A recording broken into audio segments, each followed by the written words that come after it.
Nasa tamang direksyon at patuloy ang pagsulong ng bansa. Ilan ito sa mga pagsasalarawan ni Pangulo Ferdinand R. Marcos Jr. para sa taong 2023 upang may saayos ang pamalaan. Yan ang ulat ni Alan Francisco.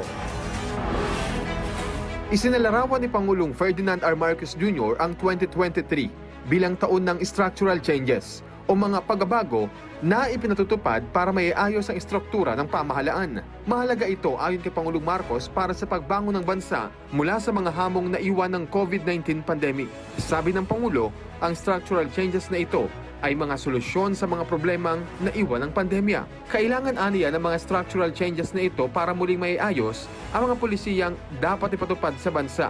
So those structural changes were necessary because we have to remodel or readjust rather for example, our fiscal policy, even our monetary policy, our spending policy, so that we are slowly moving, or not so slowly, so we're moving away from the COVID economy. Sabi ng Pangulo, magkakaroon ng magandang epekto sa 2024 ang mga structural changes na ito, lalo't binago ng Administrasyong Marcos ang istruktura ng mga ahensya ng gobyerno sa pamamagitan ng paglalagay ng mga magagaling na tao na swak sa kanilang mga posisyon. Para sa kanya namang outlook o pananaw sa 2024, sinabi ni President Marcos na ang hangad niya para sa susunod na taon ay hindi naman nagbabago at yan ay ipagpatuloy ang modernisasyon ng gobyerno.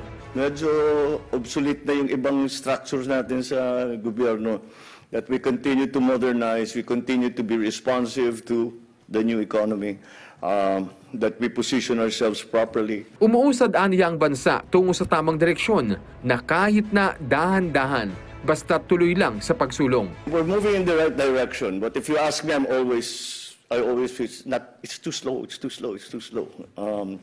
So we will just keep pushing para matapos lahat ito so that we can start to feel the effects of those changes that we made. Kagabi dumating si President Marcos kasama si First Lady Liza Marcos at ang Philippine delegation mula sa matagumpay na 50th Commemorative ASEAN-Japan Summit sa Tokyo.